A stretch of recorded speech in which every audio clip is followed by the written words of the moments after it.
Our fourth panel, Disinformation is the New Information. Moderated by Mr. Stefan Dauber, editor and reporter, Die Zeit and Zeit Online.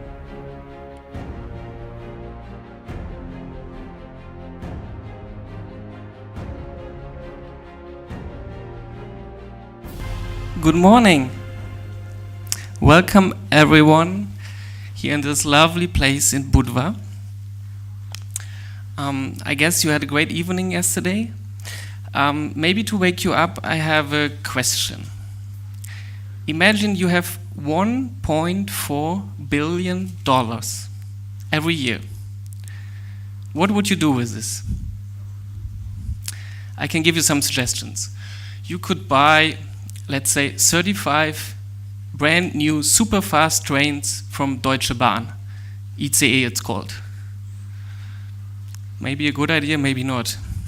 You can pay the monthly rent of Angela Merkel for more than 1,000 years. That's, maybe she's old already, maybe not the best idea. Or you could help Greece, for example, to become the first member state of the European Union without any national debt.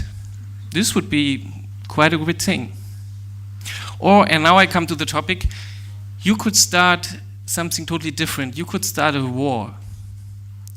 And now I'm talking about the information war, which is the topic of our panel today, here on the third day of the forum. $1.4 billion every year. According to a source in the European External Action Service in Brussels, this is the money which Russia spends every year in order to disinform the public worldwide. I guess we are here all expert about this, but I want to tell you just two things about this war. Information war, hybrid war. There are different names for this. But there is one specific thing which is most important. Because this is a war which doesn't exist. You will not find someone who says, okay, we started a war against Georgia. We started a war against Ukraine. Yes, we started a war against Germany, the Netherlands, Italy. This kind of war, I guess you know this, is undeclared.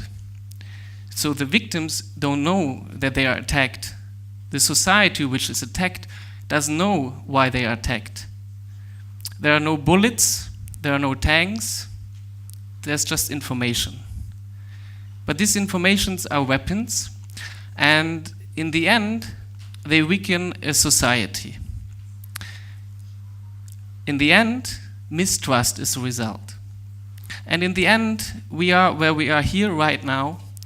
Welcome to the present, welcome to our topic, and let's welcome all together the expert for this topic, Ms. Katerina Kruk from Ukraine. And please join us here. An information expert. I've seen Katerina in Ukraine during the Maidan revolution, and I think she will tell us later more about the influence of disinformation in Ukraine. But let's welcome as well Boris Reitschuster, a journalist from Germany.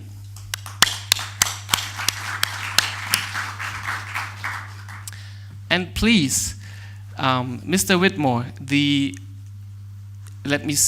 Russian director of the CIPA, at CIPA, right? Please, join us here.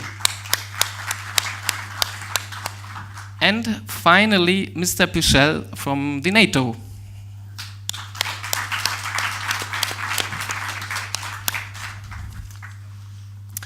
Okay. I have so many questions. I will ask them soon, and later on, I hope you have questions as well after you woke up this morning. But first, before I start with the first question, I want to tell you a short story. Because when I came here very late yesterday evening, I had to think about this.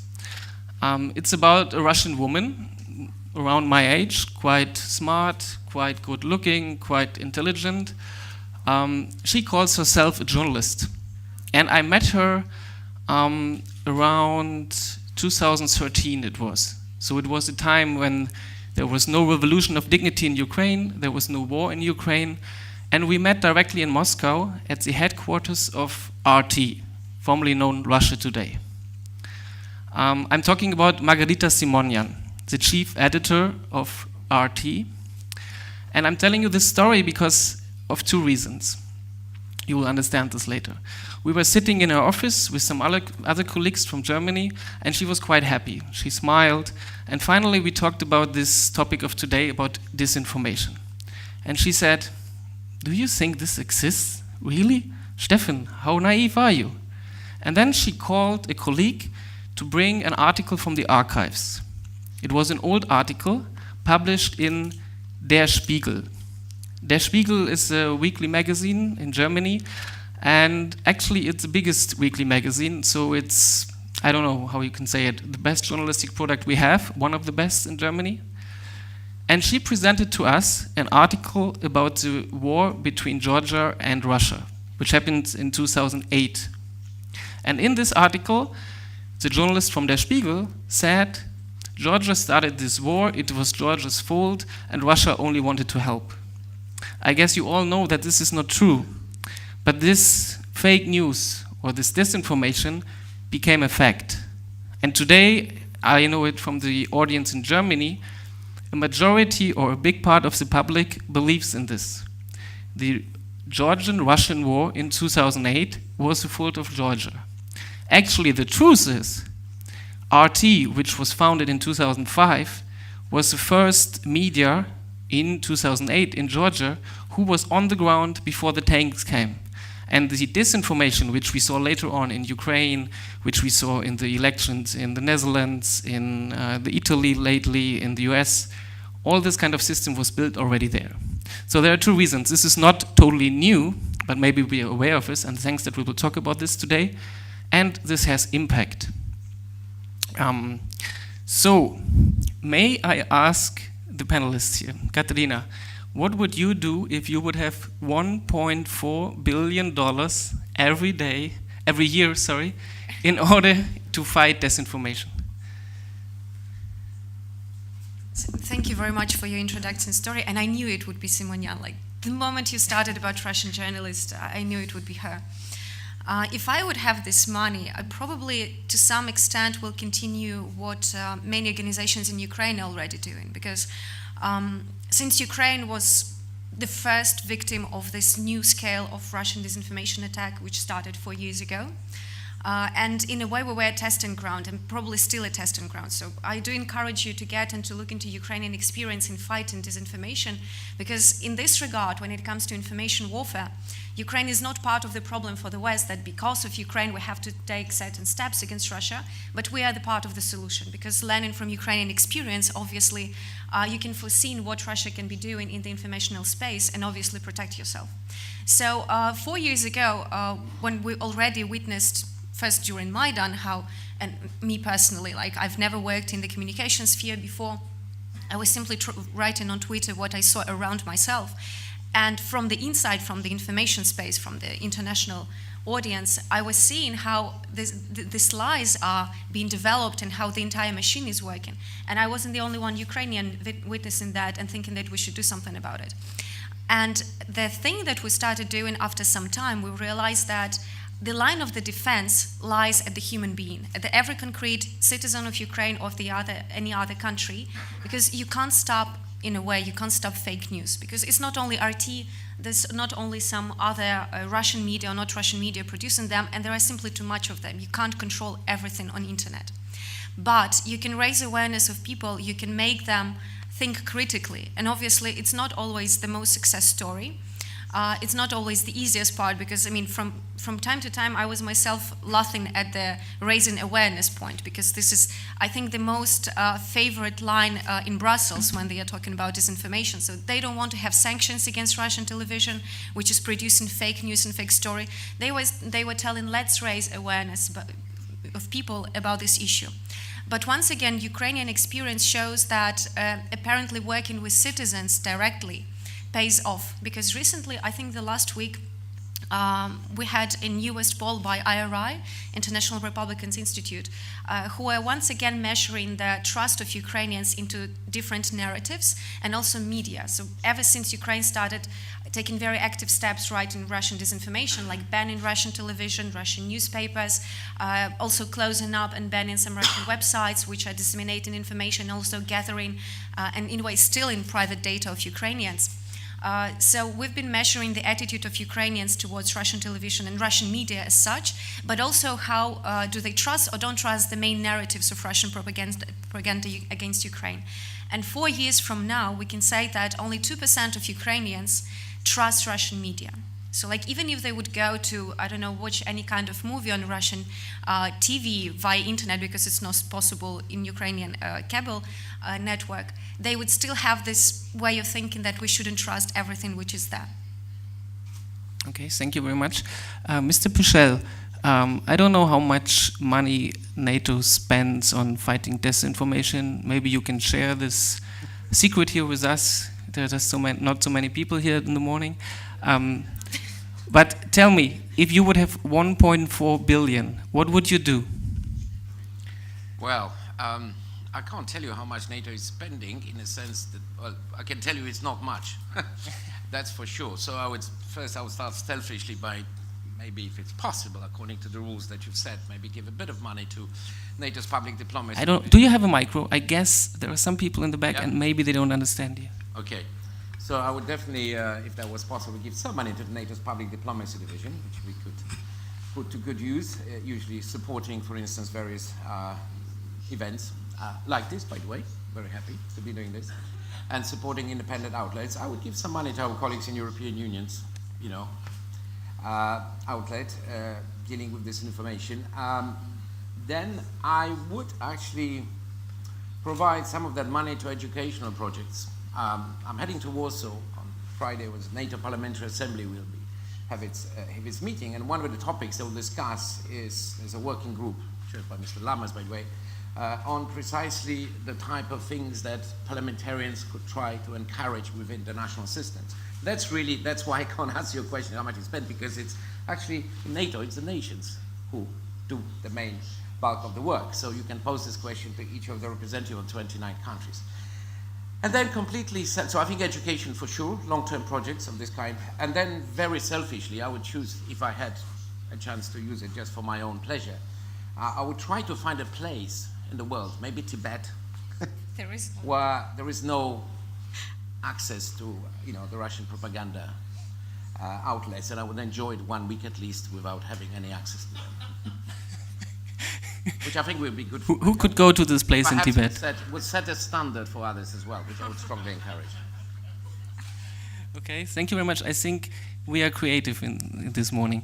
But seriously, Mr. Whitmore, one crucial fact in Russian disinformation is the social media. There's a new technology. I mentioned when I met with Maria Semyon in 2013, I was standing in the headquarters of RT, and actually I was stunned. I mean, I know the newsroom of Die Zeit, I knew the newsroom of Spiegel, but what I've seen there in Moscow was much bigger, much more professional, and I guess you all know about the troll factories.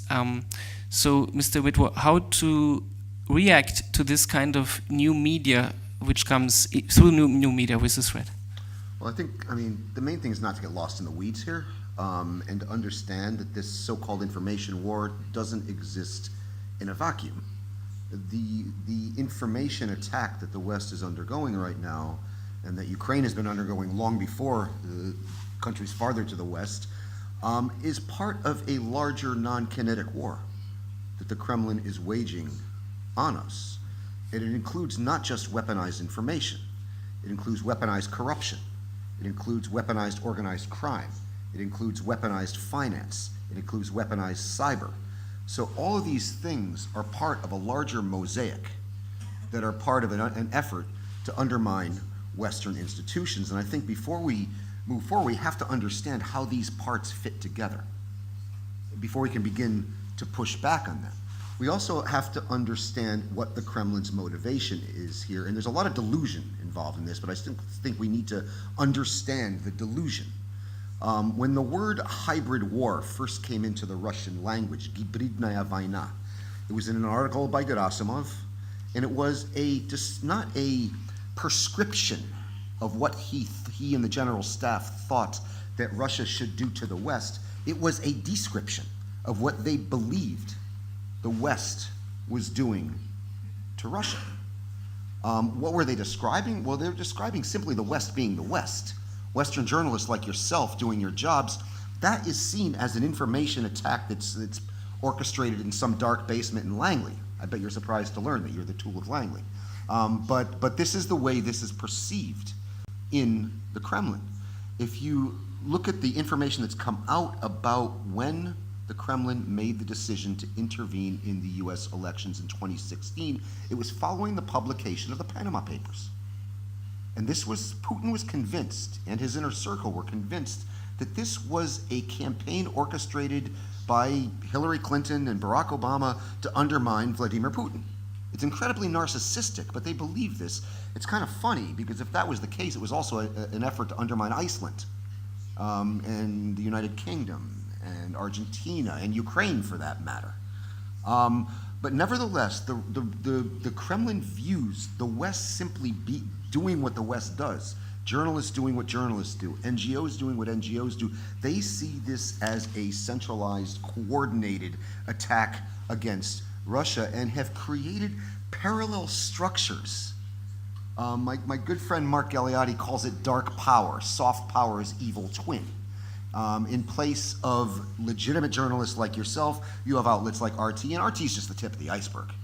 If you go out throughout Europe, you find all of these so-called alternative news sites that with very, very murky financing, that you're not sure where the money's coming from. But the funny thing is, they all have a Eurosceptic narrative, they all have a anti-Atlanticist narrative, they all have an anti-American narrative, and they all have a pro-Kremlin narrative. So I don't think it takes too many brain cells to rub together to figure out where the money's coming from, right? So I think we need to understand both the Kremlin's motivation and that this is all part of a broader mosaic. If I had that kind of money, I would implement what I call a policy of hybrid containment. We're facing a hybrid war right now, and we have to also distinguish between two types of hybrid war. One is to prepare the battleground for kinetic action.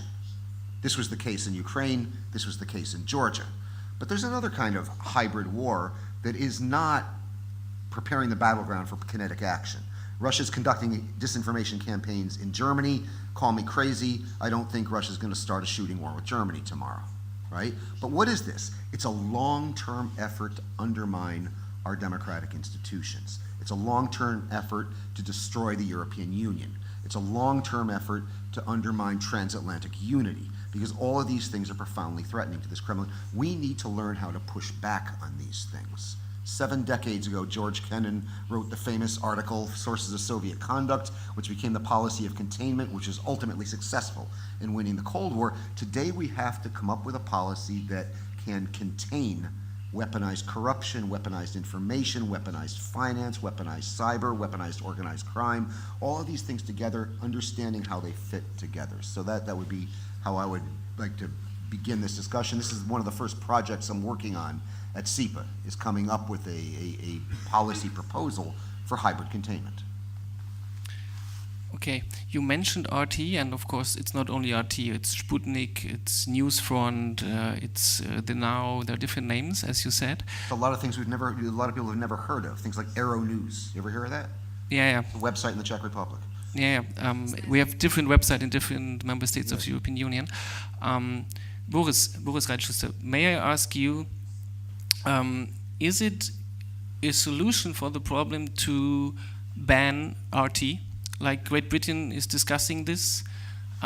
Should we, when I say we, I'm talking about the West countries of the European Union, say RT is not allowed to air, like it's the case in Ukraine? Is this a solution or is it not?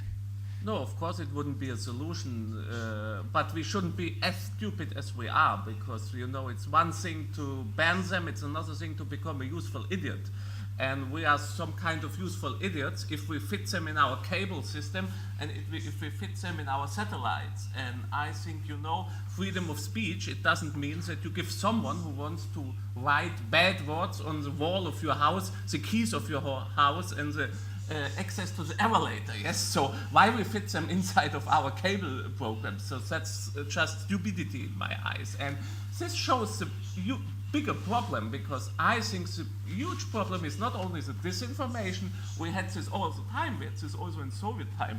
The main problem is that we have a lack of immunity, that we get so vulnerable towards this. And so we, on the one hand, we have to fight the symptoms. I agree with you here.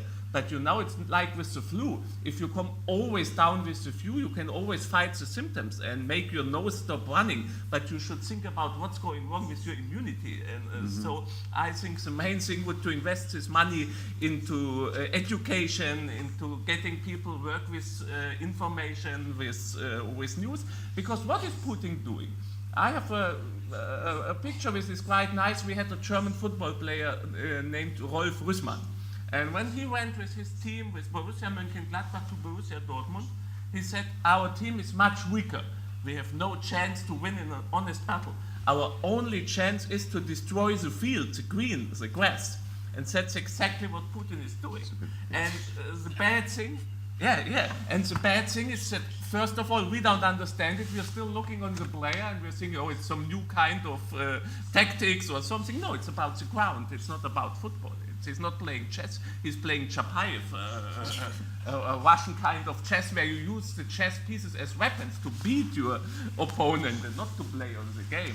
And we have this lack of immunity, and it's much about ourselves. And the last thing, why it's so successful, just one example, maybe someone of you remembers the Lisa case in Germany, when they accused German authorities in hiding a rape of a 30-year-old girl, and they said police tries to cover it up, yes?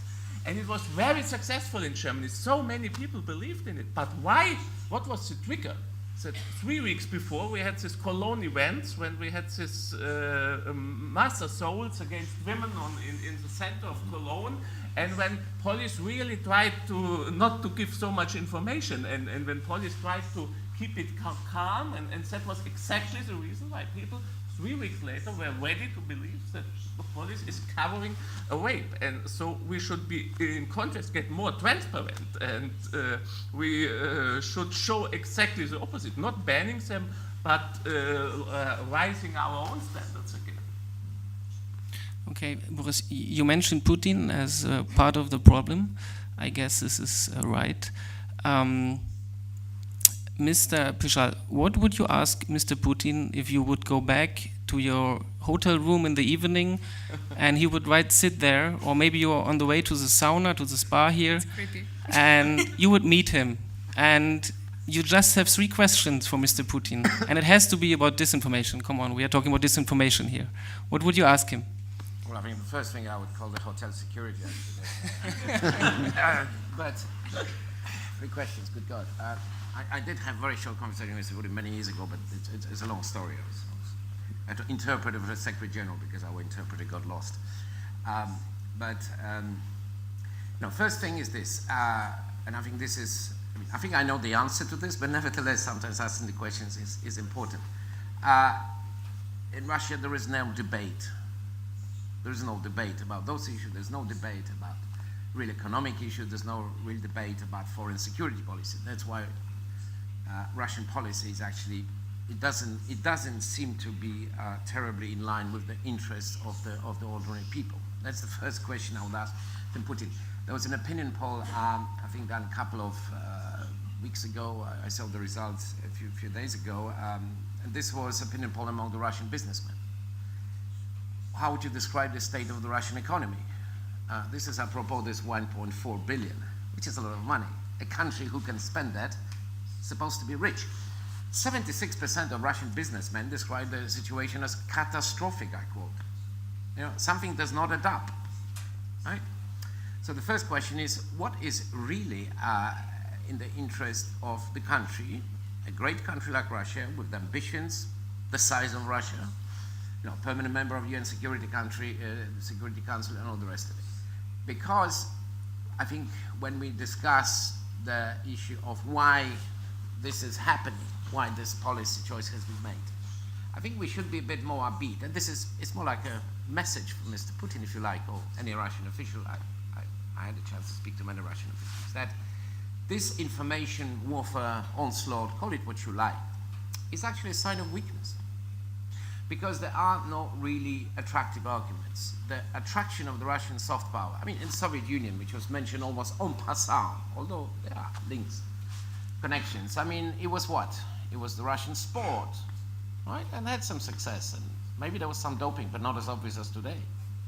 Russian ice hockey team was much better than it is today. Russian cosmonauts were the source of pride. Russian ballet. None of this is actually really the issue. Now, who knows? Mr. Rogozin would be put in charge of the space industry. Maybe this will bring back success. But the serious question is this: any country in the world these days, including countries which we may not see eye to eye in our Western community because of democratic standards, such as, for instance, China and some others, but they all share the same wish. They would like to be respected and liked. And if they spend some money, it's about actually soft traction. It's the institute and so on. Russia is not doing any of those things. Although Russia today, when it was funded, the first idea was perhaps to have some sort of soft power traction. But they gave it up. So this is the most fundamental question, which cannot be really answered by us here. But we should be fully aware of this, because when we actually then get into this information battle space, because that's what it is, not chosen by us, it's not our idea, it's not our aim, we know how this is, but if we are attacked, make no mistake, it's not the EU, it's not the NATO itself which is attacked, it's our way of life. It's the whole system. That's why the reaction has been quite strong and frankly surprising. So again, to come back to your original question, all those questions should be put, and they should be, if you like, publicized, because ultimately this is what sets, very popular word, the narrative. What makes our narrative the truth, right? The information rather than disinformation. And I'm sure, there would be some other issues one could discuss if in this hypothetical conversation. Okay, I'm imagining what Putin would answer to this. Mr. Whitmore, a serious question. Mr. Pichel just said someone started a war against us, against the West, against the way we are living. Is the answer to this war so far the right way? Maybe you can explain what is happening in Europe. I guess you know about the European External Action Service. Every member state of the European Union tries to find an answer. Are we on the right way? Partially, yes, but I think there's more to be done. I mean, I've come up with 4 areas where I think we need to be a lot better. The first is we need to become more resilient.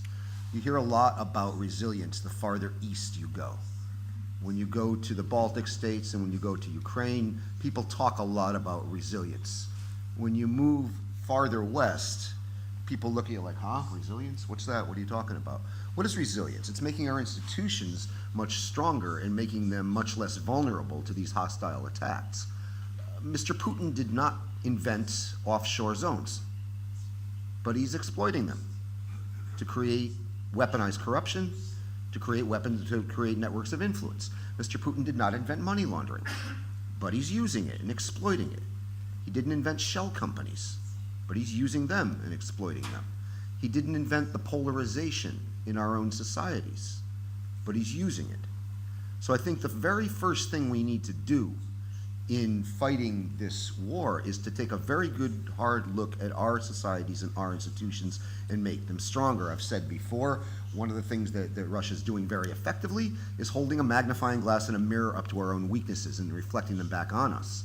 So I think that's number one, but that's not enough. That's that you have to do that. That's a necessary response, but not a sufficient response. There also has to be a what if, an or else, right? We have to rethink the concept of deterrence, because there's been no or else with regard to Russia's behavior.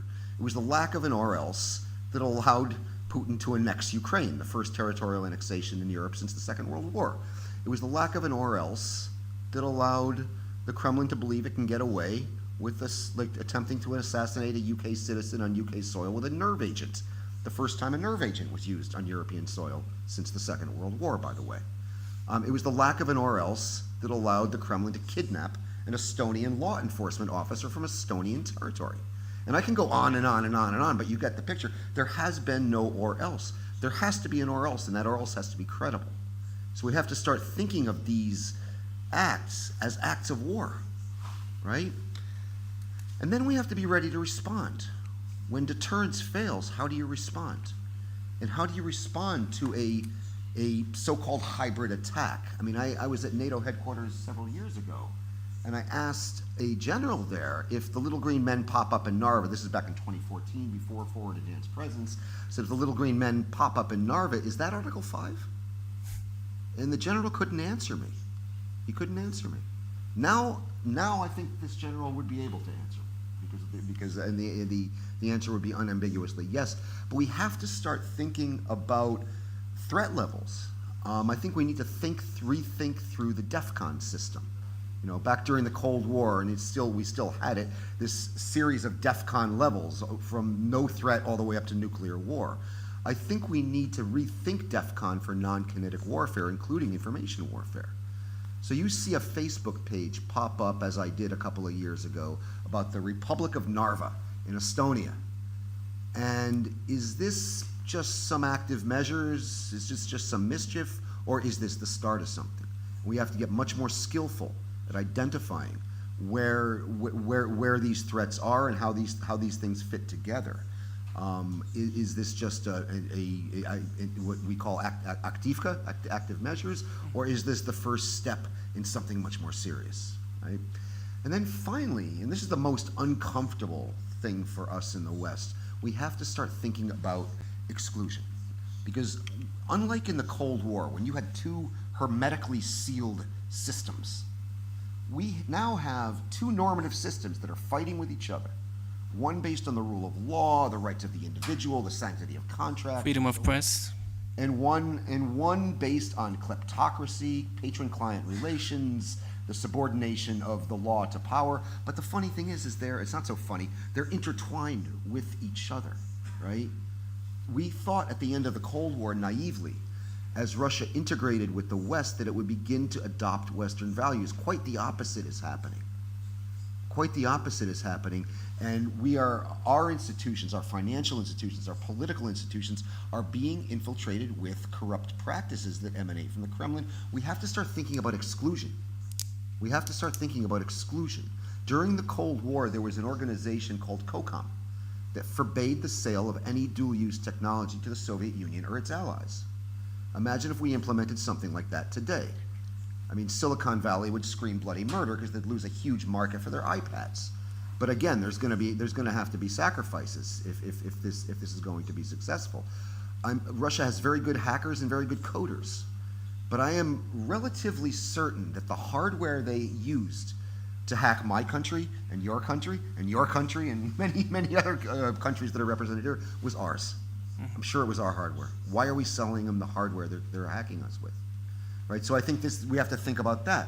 Some people have talked about a SWIFT ban, banning Russia from the SWIFT system. Some people have talked about full blocking sanctions of the type we used on Iran to get the Iran deal.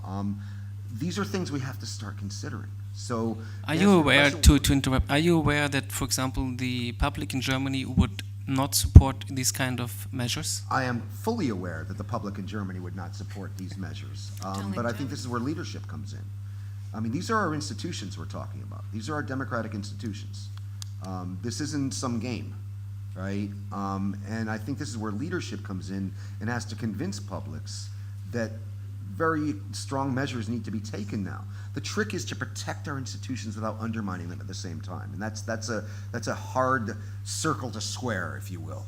But I think we have to start thinking in these terms. We have to start thinking comprehensively, and I think we have to start thinking proactively Because I think it's become, to those of us who are paying attention, it's quite clear what we're up against. And the good news, and this is where Ukraine and the Baltic states and Georgia come in, is we've seen how this has played out. Watch what Russia does to its neighbors, because it's what they're going to do to us tomorrow. Because they were getting hacked before it was trendy and before it was cool and before it was fashionable, right? They knew what fake news was before it was the buzz phrase that everybody's using in the media. So I think I agree with you, we have a lot to learn from Ukraine. We have a lot to learn from the Baltic states, and we have a lot to learn from Georgia. Okay, thanks. I have another question, maybe for Boris or maybe for Katarina, or you decide. Maybe you've seen yesterday, this is quite new, Mark Zuckerberg. Yeah, he looks like a little boy sitting in the European Parliament answering questions about Facebook, which is so powerful these days and which is used by Russia, which is used by different media outlets. And my question is, who should decide what is a fake news or the truth which is published on Facebook? Boris, maybe you have a take, or Katarina? First of all, I was at a conference in the Silicon Valley in June last year, and we met with all these Facebook and guys from Google, Facebook, and Twitter, and it was really like some clash of civilizations. You know, it was before all this came up, and when we told them about these dangerous things, and so they were just saying, "Oh, everything is fine, and we will find a solution." So they were very naive and thinking Putin is just playing and something like that. And it's really impressive how naive they were. There was an old professor from Stanford, and he said a great phrase. He said, "We invented a technique which makes it possible to earn a lot of money with pictures of cats, and we didn't understand for a long time this technique is becoming a great danger for the base of our society, for the base of our democracy." And I think it would be I think the German way is very dangerous and very bad. You know, maybe this German Facebook law, and in fact it's nothing other than outsourcing law enforcement to Facebook, where you have now some low salary employees who decide what's freedom of speech and what is not freedom of speech. And it's a disaster, because they're banning satire or humoristic things and things like that. And we had two absolutely different approaches in Stanford, because Americans, they thought that there should be something like a spam filter for fake news. So they think there can be a technical solution. And the European approach was quite the opposite. When in doubt, invent an algorithm. Exactly. And I think there cannot be any technical solution. I had now lectures in 12 cities in Germany, and it was, I cannot name the auditory, but it was all people who employees from the state. And in every speech I put the question, who of you state employees has still great trust in German media? And for 12 lectures, not even one person was answering yes. And I think that's the answer to your question, you know. You cannot fight fake news by eliminating them or by forbid them. You have to rebuild trust in the media. And I think we are starting from the wrong page. Of course, you should, for example, help that algorithms can find out what's from some doubtful sources, and not to help them to spread. So we could be much more creative in that way. So it should not be that you find always first in Google's RT like it was for a long time, or disinformation, which was in the top of the Google search list. But that's only one part of the answer. But maybe you want to add something. Yeah, please. Since we started from Facebook once again, the Ukrainian story showing that there are a lot of experience over there, and maybe for some reason that experience was disregarded when Ukrainians were waving the flag and saying there is a huge problem. Because back in 2014, we had a huge problem with Facebook, because Maidan, for example, it has almost reversed the media scene in Ukraine, when the most important influencers, people who are sharing news and opinion leaders, they became bloggers on Facebook. It has never happened before in Ukraine, when traditional media, even the online resources, where they were having very low trust just because the way how they were performing during the revolution. And during 2014, when it wasn't anymore about things that had happened in Kyiv or in the government-controlled areas, but about the war zone and about a huge amount of attacks, and people were lacking of information, because obviously there was a side of the problem how our Ministry of Defense was reacting and giving us information. But once again, Facebook, Ukrainian prominent bloggers who were having Ukrainian position, or even those who were working closely with Ministry of Defense, and then they were given clarified information, something that could be checked, not fake news at all. And they have been blocked on the massive scale. Like suddenly 70% of all Ukrainian leading bloggers on Facebook, they were blocked. And we started writing letters to Facebook support, to the Zuckerberg and so on and so forth. And they was like, there is not a problem. Someone has reported them. Now we know that this was Russian orchestrated campaign. Now we have Facebook people contacting different organizations in Ukraine saying, look, you have elections in a year. How can we make it right for Ukraine? Because we knew that we screwed it last time. But this is about learning from one another. Because, I mean, recently, I think there was someone from East.com in Brussels who wrote on Twitter that, look, there is plenty of information over there. There is plenty of data, how it works, of analysis. The only thing that we're lacking is determination to use it, how to make real steps. And obviously, I do agree with Boris that it's simply impossible to find an algorithm which will determine whether it's fake news or not. Because first of all, there is one part, like, you know, this is the tip of an iceberg where there is a completely false information, and you can simply Google that. Because at Stop Fake in Ukraine, there is a website which has a database which is checking different Russian news, not in Russian, but also in Ukrainian sources. And they are double proven whether they are true or not. But there is a great deal of information which is simply manipulation, which takes the situation which did occur in the real life, but completely twists that. You know, this is the perception of the author, how it should look like, or what the situation happened. And with an algorithm, it is impossible to determine whether it's fake news or not, because in a way, once again, Ukrainian experience, but also this is something I see in other countries as well. Unfortunately, till the moment the country is attacked, they say that, well, there is no information warfare. Like, it's just, you know, you Ukrainians or you Eastern Europeans, you are Russophobes, and you're invading these terms and being crazy about it. But the moment when they feel how it can be used, and I do remember also at the very beginning of Maidan and Ukrainian warfare, it was really very hard for Western journalists to understand that providing platform, for example, Ukrainian journalist or Ukrainian expert and someone from RT and Sputnik, it's not keeping the balance point of view. It's providing a platform for people who are telling lies and propaganda. So once again, I would like to pick up a little bit more on the Brian's point, that we should be looking very, very wide on this issue, because the information warfare, which is the, you know, this is the term which is used in Russian military doctrine. It has a little bit different meaning that in NATO documents, for example, because something that we aren't talking about, and this is really very important, and I think that it will be used even more and more by Russia, this is the cyber aspect. Because disinformation and fake news is just one side of the coin, like this is just one of the channels of disseminating fake narratives and undermining us and using our weaknesses in our systems, because Russia mostly doesn't use fake news in order to, you know, to increase the soft power or attractiveness of Russia. It is using it to exploit the problems and, you know, those conflicts which already exist in different countries. So cyber aspect, cyber espionage and use of data and hacking different systems. And the Petya virus, which started in Ukraine, I think it was 2016 or 2016, summer 2016.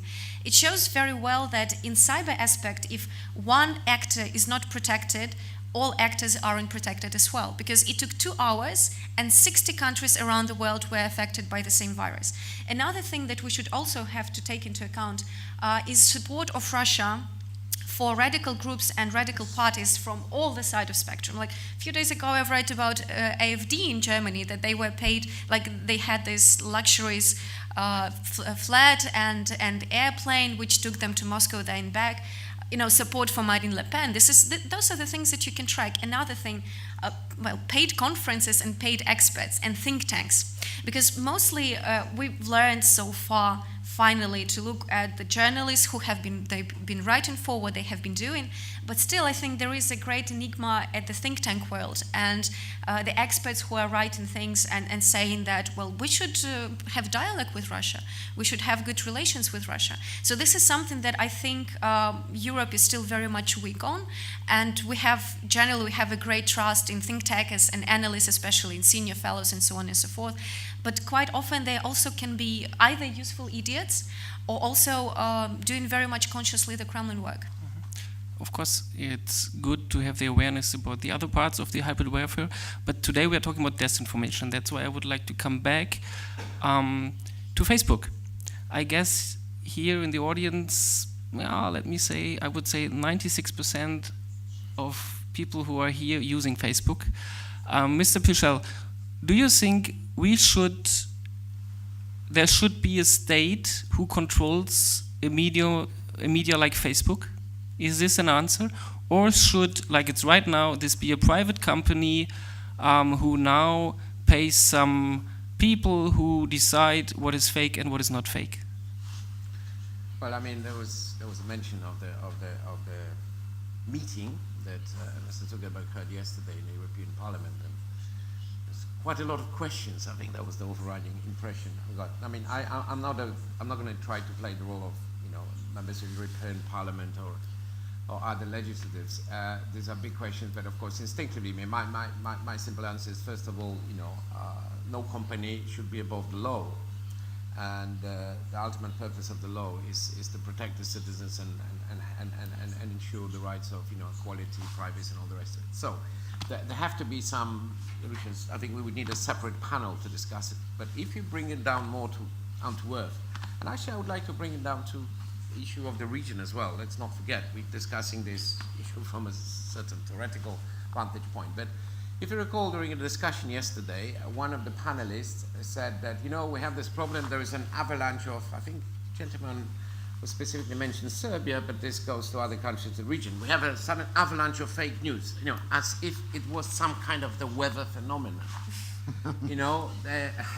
Recently I understand there's been some movement on the issue of patching up relations between Sweden and Belarus, and for those who don't remember, the bad patch has started some years ago when one Swedish gentleman, I think, started dropping some teddy bears with some funny messages, and Ms. Lukashenko took it rather badly. The thing is that, you have to, things do not happen deus ex machina. If there is a number of social outlets which are either owned or promote, clearly, their purpose is disinformation, then the people, including people in the audience, can do something about this. The social media users, the role of the media, also traditional ones, is very important. I mean, this event is covered by Montenegrin media, correct me if I'm wrong, right? There is a big, interesting debate going on in Serbia about depleted uranium, which is an issue we thought we have explained a long time ago. There are UN research documents. There's plenty of data, including data by the Serbian and other scientists. And yet, when this debate starts, there is silence with some exceptions. These are concrete things, and this is the experience that the countries can provide. Why is there no more active sort of use of the facts which exist, which are easy to find, right? Including on social media. The question of, for instance, Montenegro's membership in NATO, which we celebrate. But may I interrupt? This comes back to the question, yes. Should maybe Montenegro, the state, control what is published on Facebook in Montenegro? No, I'm not a supporter of states controlling the media, but again, as I said at the beginning, there are places where the discussion is taking place, but there are various things that both the state, but also the media, the whole community, if you like, can do. If you have mythology on social media, that, for instance, membership of Montenegro is breaking the bank when it comes to the budget of the country, whereas in reality, the actual membership fee is equal to the, I think it was estimated by our colleagues in Podgorica, to the budget of this city, Budva, when it comes to rubbish disposal. That is affordable. What I'm saying is that, this debate will go on, and I'm not neither Mr. Zuckerberg nor a parliamentarian, but, you know, you have to find modern ways to, if you like, to regulate them, because, you know, nobody should be immune from the law and its sense of responsibilities. We will not resolve it in this panel, but there are various things, and this is what I hope we would also discuss, that can be done, at least to mitigate, before a perfect solution. That's really my message, before a perfect solution is found. And my instinctive answer is no, the state should not regulate, but it's at the same time, you cannot have a situation in which anything goes. And you, as a journalist, you know that your outlet has various responsibilities and is held accountable. So, Of course. Just Boris wants not to concretize yeah, this. We please. have the solution. We didn't apply it. We have great laws in Germany. But if you get death threats through Facebook, like I did, or insults, our So did law I. enforcement couldn't work with it because they say, "Oh, we have no connection. We don't get it from America." And when they did it, it was for weeks, and they lost their ID. So at least we should start with implying the laws we have to make them work, and we could start with this very fast. And now it's a moment, it's some space where the law is not enforced, and instead of enforcing the acting law, we say no, oh, we have to do something more, or we outsourced it in Germany. That's some kind of schizophrenia. We didn't enforce the law we have, and instead we say we are outsourcing the law to Facebook. And I think it would be much easier just to imply the law. Okay, got the point.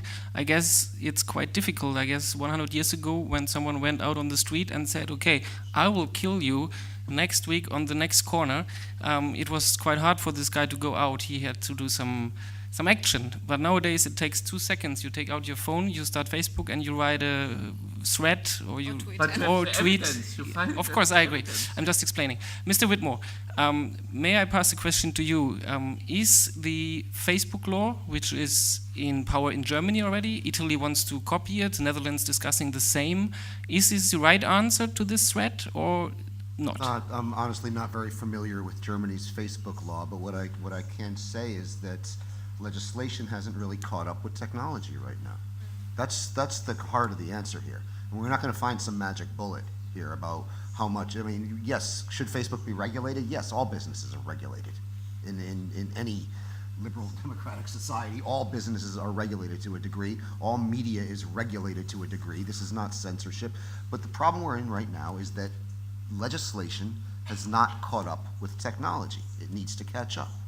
But I think we would be having these problems regardless of any Russian information offensive or broader hybrid offensive on our society. And I think what we really run a risk of getting lost in the weeds here and lost in the minutiae, and we miss the big picture of what's going on, which is why I wanted to go back to what Katja was saying about the broadening the aperture here a little bit. You brought in cyber.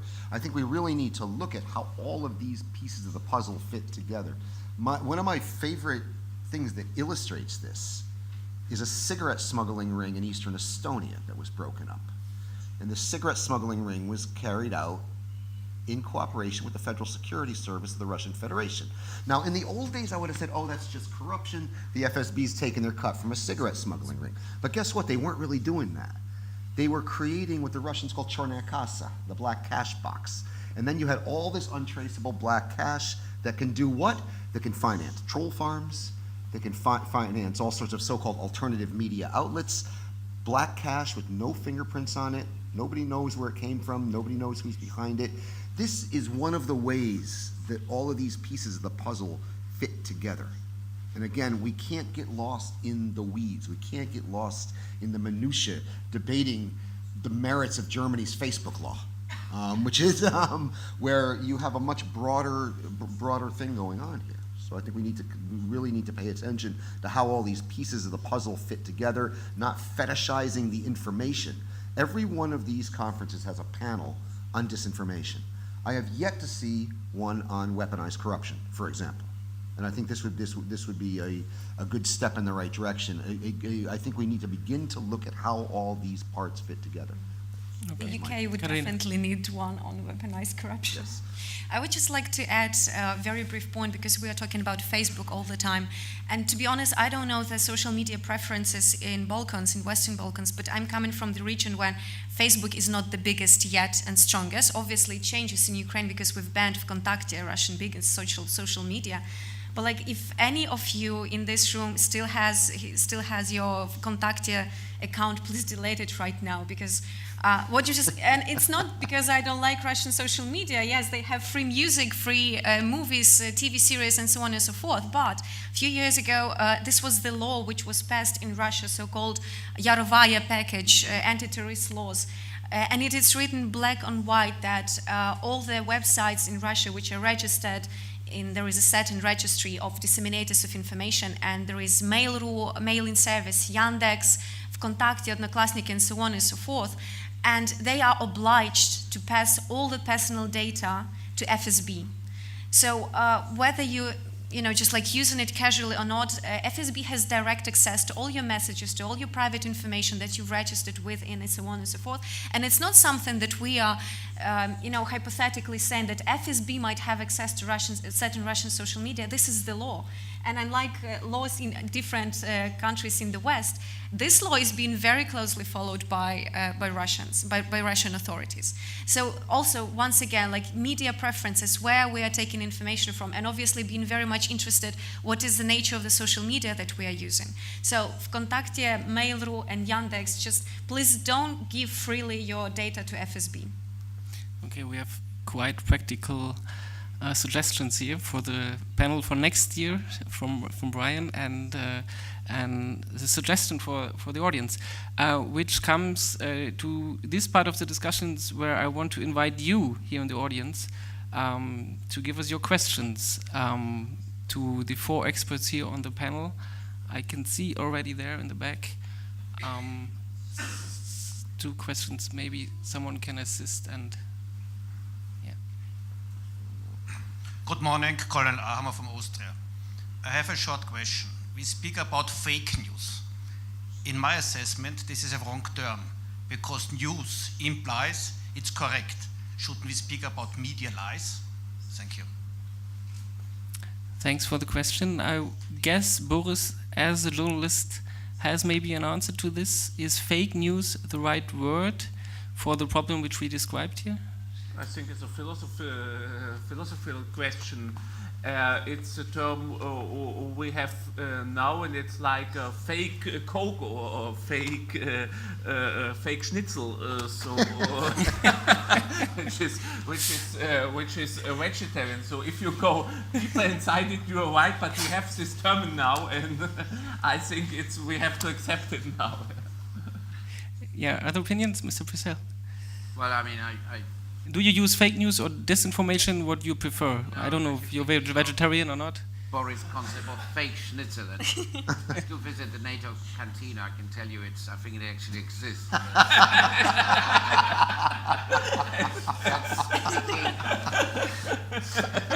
But speaking very, very seriously, call it Marianne, but I mean, a lie is a lie, truth is truth, and it's like this expression, hybrid warfare, hybrid threats, which, yes, the academic, the intellectual community has criticized NATO and why are you using this, I mean, go back to Thucydides, and yes, it was used perhaps, but, at that time there was no AT and Gazprom and all that, but, in the end, it's used, and it's part of the policy, so it would be too complicated to change. I mean, we now have that, strongly recognized in Moscow because they immediately set up a fake portal of the counter-hybrid, center in Helsinki, which is essentially EU supported by NATO. So, it's there. So with fake news, yes, I mean, let the 1,000 flowers bloom and let's have this discussion, but let's not forget what is the really important thing about. This is about integrity. Right. This is about let's publish Hannah Arendt's essay from 1967 or 68 in 50 languages, capital letters in Russian, please. About the meaning that when you start having problems distinguishing facts from opinions, then that is actually a threat to democracy and civilized debate. And that was written, as I say, many years ago. And this is the important thing. But let me just use this opportunity to make this message again. This is very interesting debate. But again, we like Brian, I participate in quite a few. And when we come to this fascinating bit, what do we do about this? Then we usually run out of time. So I would at least say that, everybody can be, I wouldn't say a soldier, but, everybody should be like informed citizen in this duel, because this is about us. This affects everybody, young, old, women, men, irrespective of, religious beliefs, place where we live, because it's a global problem, and it has security implications, it has political implications, even economic implications. If you don't have the capacity to distinguish between facts and, some rubbish from then, well, how do you make informed judgments if you, for instance, want to invest in a company? How does it affect stock exchange? I mean, this is really broad. So, so there have to be legislative solutions, there has to be political leadership. The role of the media, again, I make an appeal, please. I know you're under pressure, you have a lot of things to do, and your editors are pushing you to this, but it's not just an ordinary profession. Make an effort, and you will only win in the long run, because it's about credibility. Part of the problem is we are dealing with the spoilers. We're dealing with the people, or when I say countries, but people in certain countries who have no morals, they have no scruples, they have no standards. So that makes this more tricky for us, because we have to do it with our hands tied in the back. But we have to do it because we are not going to lie. We have to make an extra effort. We have to be less lazy. We have to check the sources. We have to support those who actually promote, checking and so on. So it's a kind of organic type of work. But my God, if I was, which I'm not, I'm afraid, 18, 19-year-old with some great ideas, what I would like to do in public life, I would devote my whole time to this, because there's just so much rests on this. I would even say the future of the healthy state of our public life. It goes beyond, stuff Of we've course. been talking about. It's about journalism. Thanks for the question. We will continue with another question there in the back. Thanks a lot. Ewan Grant, a think tank senior fellow from London Institute of Statecraft, but I can assure you not a useful idiot. That includes because of events such as standing for a long time with the head of the border guards at Narva and looking across and discussing in very great detail the real bullet point that Mr. Whitmore said about certain criminality being a lot more than that. My question for all of you is based around Mr. Whitmore's point about weaponizing corruption. Have you, and it's also about the issue of how resilience awareness weakens the further west you go, which I've certainly seen, and amen to that. Are there any plans to invite the major international anti-corruption NGOs to attend this conference next year or participate via Skype? Because, of course, one defense they may have is it's too expensive and so on. But if they're invited to participate by Skype, I think it might be interesting to see who takes up that invite and who doesn't. And particularly, of course, those which have chapters throughout Europe. So their domestic chapters here and in this region could speak to their North American, Anglosphere, Scandinavian, and Southern European. Thank you. Thanks for the question. I guess this is a question for the organizers. I believe.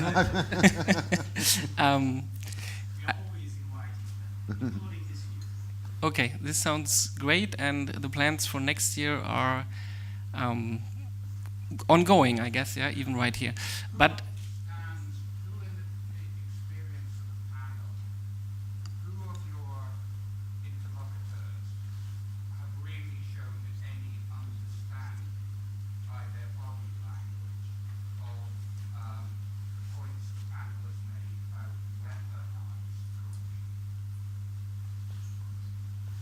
okay, what I understand is where comes the money from? Because if you weaponize corruption, corruption means you earn money, and if you do the circle, you need money for what I said in the beginning. $1.4 billion is quite a lot of money.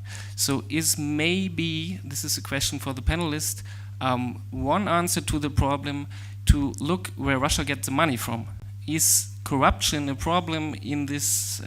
What do you think, Brian? Well, we know where Russia gets money from. Yeah. Russia's economy is based on two pillars, oil and gas.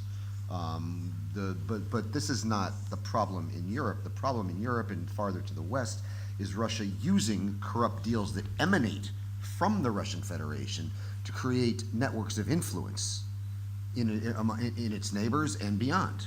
I mean, this is where the problem comes from. We know where the money's coming from. But the problem is that murky, corrupt deals inside Europe, and yeah, Nord Stream, I'm looking at you, right? I just wanted to mention the keyword, yeah? Not only money. And City of London, I'm looking at you, right? But weaponized corruption effectively creates networks of influence in countries where their loyalty is going to be toward the source of that money. I mean, that's what we have to be looking out for. And Brian, it's not only about money, yes? You had a former Austrian president who got some little dogs. You had a former German chancellor who was helped to adopt children which he couldn't adopt by German law. You have some former ambassadors who get new attention. And Bribes come in many forms. Exactly, or blondes in your hotel room, or many things. And it's very funny or tragical is that Gerhard Schröder, our former chancellor, succeeded in which Hitler didn't succeed. He went into Russian language, because we have a Russian term now. It's called Schröderizatia. Schröderization, and it's a term for corrupting the elites, the Western elites, and it's very, in Germany, it's very spread. I see it all the day. You have a waiting line of former high-ranking politicians who are just waiting to get some invitations with money from Russian, NGOs in inverted commas. This gets to the area where I think these things begin to fit together, because if you have a network of influence that's created through weaponized corruption, that network of influence can amplify narratives that are pushed through a Kremlin-sponsored disinformation campaign, which is financed by cash coming from organized crime networks that's laundered and untraceable. You see, you have to begin to see all these pieces fit together. And our media is very, very naive. A short time ago, we had an opinion poll how popular Putin is in Germany, and it was ordered by one of the closest friends of Gerhard Schröder, and no one in the media wrote about who was the man who ordered it, and many things like that. Or we had now with this Salisbury nerve attack, we had Günther Verheugen, former EU commissioner, and he was all over the media defending Putin, and just in January he was the main speaker at Putin's propaganda institute in Berlin. And our media fails in putting these things together. So if Some of your media publish gets him in the main news, so tell them that he had just the main speech at Putin's propaganda institute, and So we're failing at this media. Mr. Fischel. No, I mean, I kind of agree with this, but I also don't want to have this sort of impression that it's all terrible and so on, because, you know, I mean, the question of transparency, absolutely key for countering disinformation, but also, again, for the health of our societies. And the other issue is attribution, you know, and look, I mean, various things have changed, you know, I mean, I'm sure you know this, but it's still very, very important, worth stressing this. What President Macron said publicly, standing next to Putin, that, you know, RT and the other outlets, they are not media outlets. This is fundamental. You know, Prime Minister May has made various speeches. There were, you know, and there's more and more of that. You know, Russian media, you know, they covered briefly this conference. Briefly, right? There was one story, one of the panels yesterday said that, you know, if NATO, EU does not show sufficient attention to this region, then the third way, etc. Well, they kind of misunderstood, I think, so on. Fine. But the other big story related somehow is the fact that Sweden has decided to print very large numbers of this, you know, awareness brochure. What if the conflict will break out? And Russia, you know, it's like, how could they? Well, they could, because if that's what you do to us, what on earth do you expect? So calling things by their name is absolutely fundamental. And, so in other words, we agree, but I just want to say that things have moved on, things have changed. Again, the effectiveness of any policy has to be measured by the reaction it generates. What is the image of, in this case, Russia? What is the level of trust, even in the countries that you mentioned, in spite of the efforts of various people and some other very high-profile people like, how many carrots can a certain American actor eat, whether in Belarus and Okay. I don't think it's changed, the level of, Mr. Depardieu, he's no longer living in this apartment in the charming part of Russia simply because he prefers, Belgium and a few other places. Look, it's a lot of things have changed. The solidarity shown by, yes, our world after the Skripal attack has surprised them. And I think we have quite a few other surprises in hand as long as we remain determined in transparency and in attribution. Because without that, we will be talking too much theory and not actually doing the job. But let me end on this. I have enormous respect for precisely the NGO, the media, and the academic community, because if anybody claims they don't know what we are up against today, Anno Domini 2018, they're just wrong. There is plenty, and there's plenty of great work done by some people. Carolina wants to add something, and then I would like to get some more questions from the audience.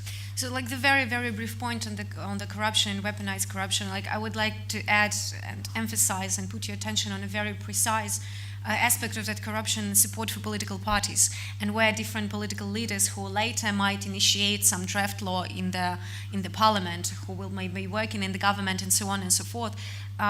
This is something that should be very carefully looked up, and this is something exactly that can be changed on the level of the legislature. The transparency of the political parties, where they have money from, and if there is any kind of abuse, then punish them. And because we see that Russia is doing it in so many different countries in Europe, and this is the way to protect yourself, not allowing different small parties, even big parties, leaders, not leaders, because there is no an ordinary member of the parliament. Like, obviously, different people might have different amount of the attention and different kind of poll support, but every single person in the parliament can make a very crucial role, but just being there and just checking these things and making double check on the parties and the political movements and so on and so forth. This is something that can be done pretty easily on the level of passing the law and then executing it. Okay. There's another question right here.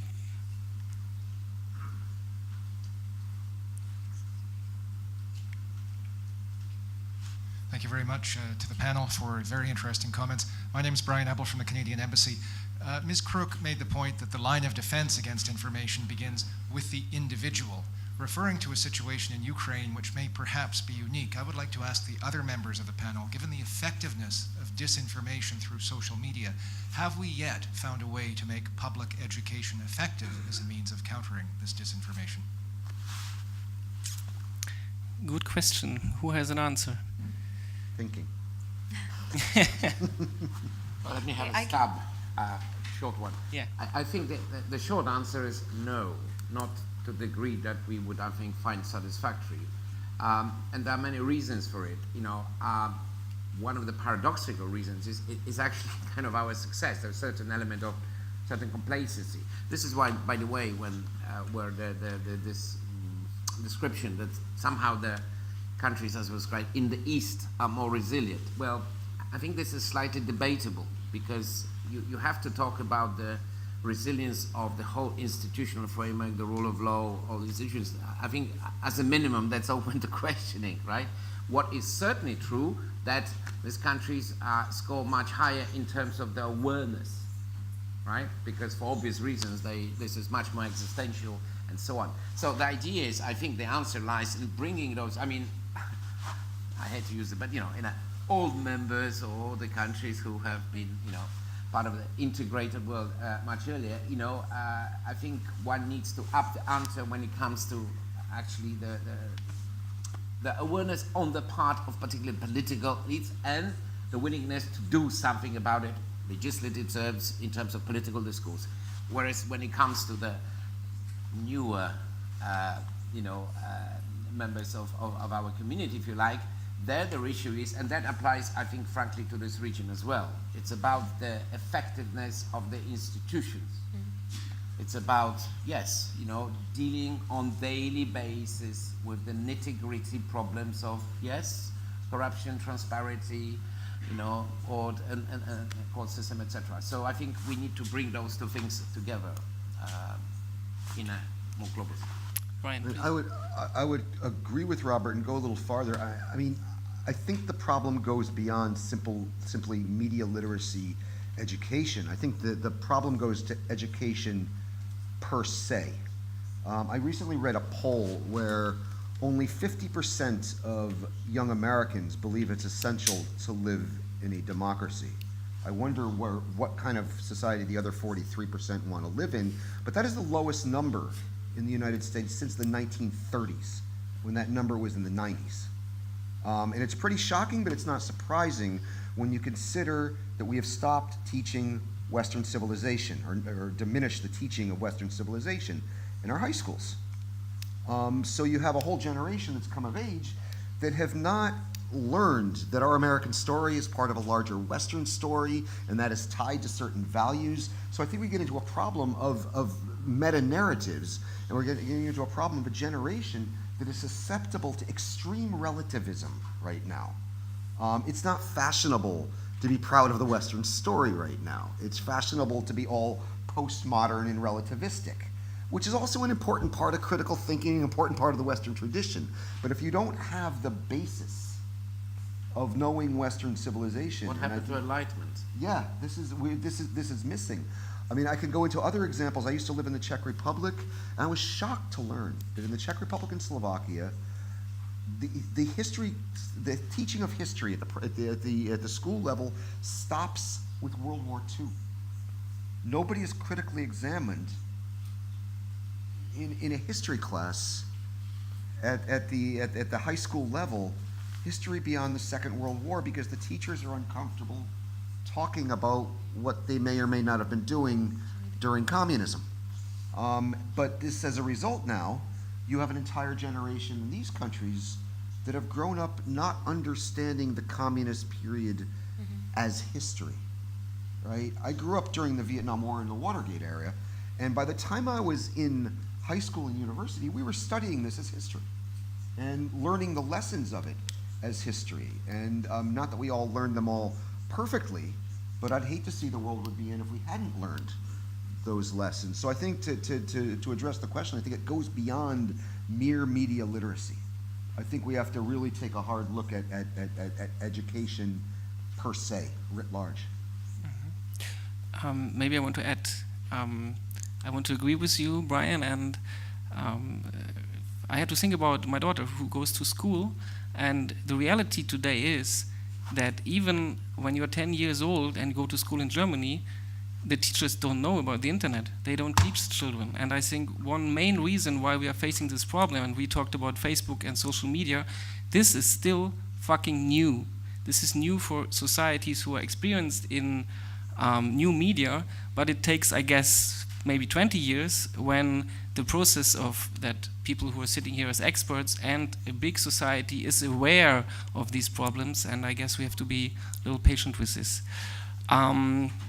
But please welcome, there's another question here, right here. I wanted to add something to the sorry. previous, Okay. just very briefly about, once again, Ukrainian experience. So at the very beginning, when the massive attack of disinformation started, and I'm talking about the Green Men in Crimea, and obviously beginning of the war in eastern Ukraine, when also in Ukraine people didn't really know what is going on in the east of the country. So the two first steps that were made by Ukrainian civil society, realizing that there is a huge problem going on, first of all was getting the most obvious fake stories and proving that they are fake. So, like, in a way, giving people that this awareness that there is something wrong going on. But also, there was a very strong initiative strengthening the state institutions and communications of the Ministry of Foreign Affairs, Ministry of Defense, the Parliament, the Presidential Administration, and so on and so forth. Because at some point, the problem that we encountered in Ukraine, that it's not always about the problems that Russian can cause to us. This is sometimes the problems that our institutions not knowing how to communicate things to own citizens. And this is I know that there are a lot of people in Ministry of Defense and of various countries here in Balkans, but this was precisely the problem of Ukrainian Ministry of Defense at the very beginning of the war. They were saying, like, but why should we give the number of casualties every single day? This is classified information. And then in internet, people were going crazy, saying that Ukrainians are hiding information, that they are lying to us, and we should listen to live news because they have, on their tanks, they were having live cameras, and when they were entering the new village or in the new city, you can see it live streamed on YouTube what is going on in eastern Ukraine. Those were the first things that we thought that should be needed at the very beginning. But now we are going to the level when there are newspapers for the people in eastern Ukraine and close to Crimea. There are TV programs, radio programs, and there is a program, not a program, but there's the joint effort by the Ministry of Education and also other NGOs working on the program for schools, started from the very beginning, teaching children how to use media, how to use internet, where to double-check information, how to be aware that everything that is published on media might not be true, because what we unfortunately find out in Ukraine is that part of the problem is Russia. Another part of the problem are all the bad guys there in Ukraine, that they're using the instruments and mechanisms that Russians show to them. Because so far we aren't only fighting Russian trolls on Ukrainian internet. We are fighting also political trolls, political farms, which are being funded in Ukraine and financed by Ukrainian politicians.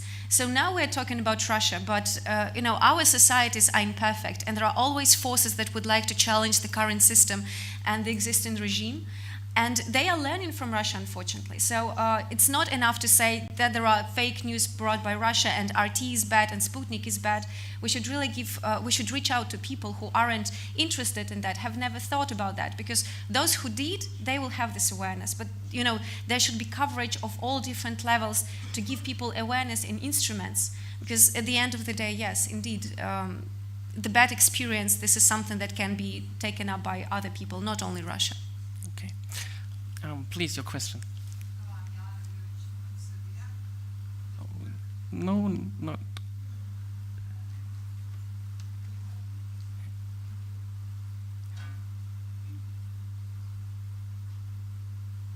Hi, I'm Jelena Milic from Serbia.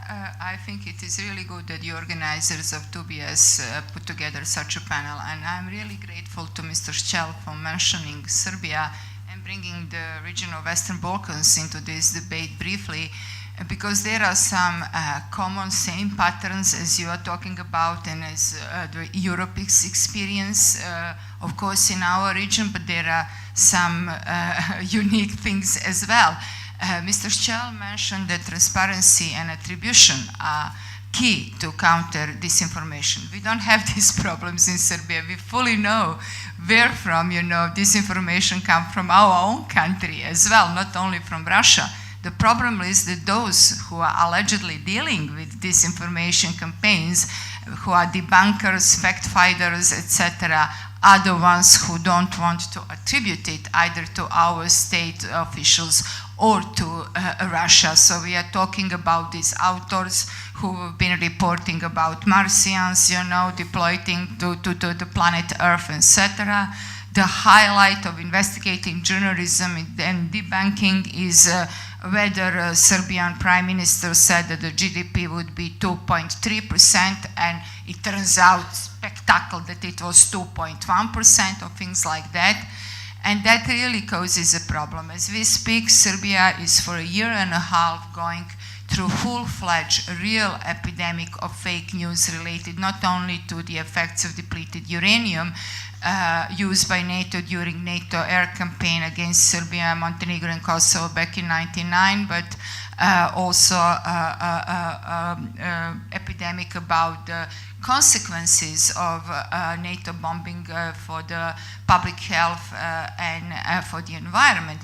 And it does not come from fringe media. It does not come from, unknown Russian experts, and doctors who come from institutes without even a website. You can simply find one single article that they have ever mentioned. It comes from our cabinet ministers, unfortunately, from our prime minister, president, etc. It is orchestrated by people who are working in Serbian public health institutions, in most prominent hospitals, etc. They are going so far that they are challenging findings even of the Serbian Institute for Public Health, who on several occasions has repeated that there is no epidemic of cancer. The people who are allegedly prominent doctors, Danica Grujic, one among them. I guess I understand your question. What can be done in Serbia, right? My point is that in Serbia, many things can be done. At the moment, I think that we have very loudly silent, opportunistic so-called opposition and NGOs who are silent, and so-called investigative journalists who actually are very well funded to detect such issues. They are the ones who are silent. It's not about the information. You don't have to be a rocket science or physicist as I am, but at least you can counter, a person who says that the World Health Organization works for the American defense industry.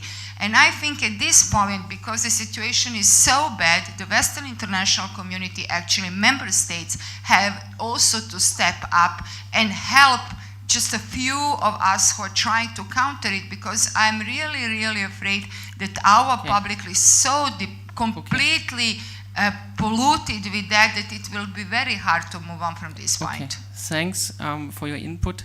And I will pass by the question about Serbia. Maybe Mr. Pichel? Well, yeah?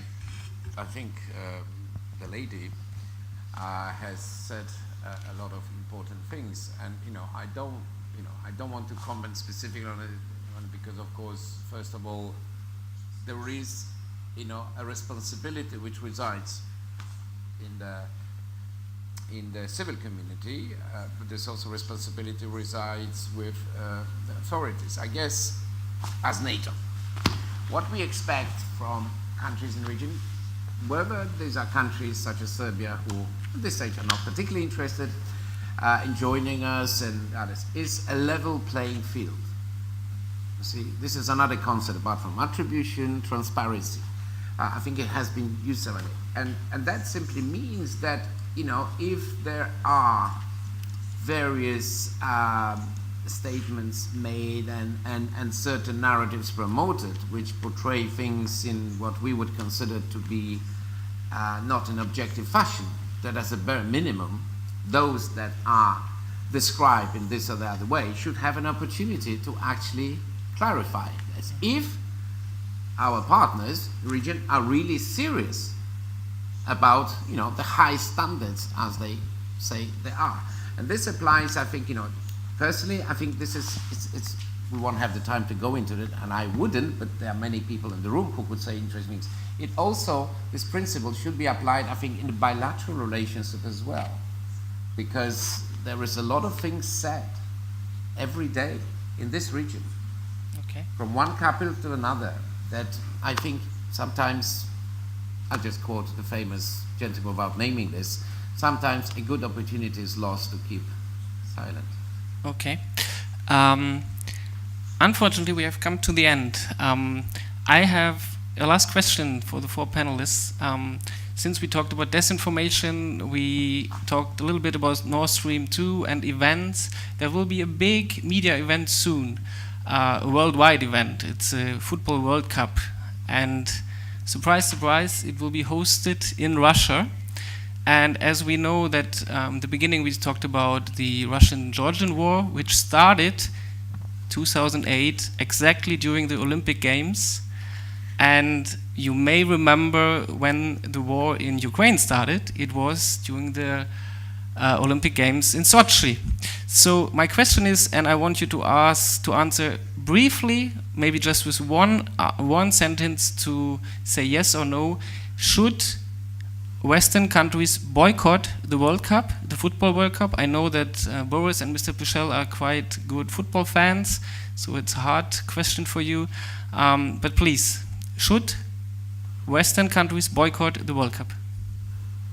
Katarina, please start. Definitely yes, and this is something not only me but the entire country of Ukraine is thinking and saying all the time. And recently we started, because we have a great number of political prisoners of Ukrainians who are being illegally held in Russian prisons, and recently few of them went on the hunger strike, first of all demanding release, and secondly trying to get this attention of the world leaders and the world community, saying that as long as these things like that happening in Russia, it's simply immoral to go there and play a PR thing for Putin, having these beautiful photos with world leaders. This is support of the very cruel and very bloody regime. Okay, thanks. Clear opinion. Boris. Of course they should, but since they're not brave enough or consequent enough, at least they should spoil Putin, the party, and do things like having some paroles for freedom or for freedom of prisoners on their tricots, or not being there very close to Putin. But I'm afraid that they're even not brave enough for symbolic steps like that. Well, the United States didn't qualify, so I guess nobody cares if we show up or not. If you Germans don't show up, that would certainly send a message. I never thought Russia should have been awarded this World Cup. The circumstances through which it was awarded are well known, and yeah, I certainly would support a boycott. Well, I mean, it's a serious question because ultimately it's a political question, and I think, you know, that question should have been considered perhaps more broadly, but I guess it has not. Because on issues like this, you need a real, almost unanimity or a great deal of consensus, and I don't think it simply exists. So we are where we are. My friends in Volgograd has told me that they bought tickets which I could use for Poland, Japan. Imagine Poland playing Japan in Volgograd. Interesting. But I'm not going, so. So this is a yes or no? I'm not going. Okay, diplomatic answer.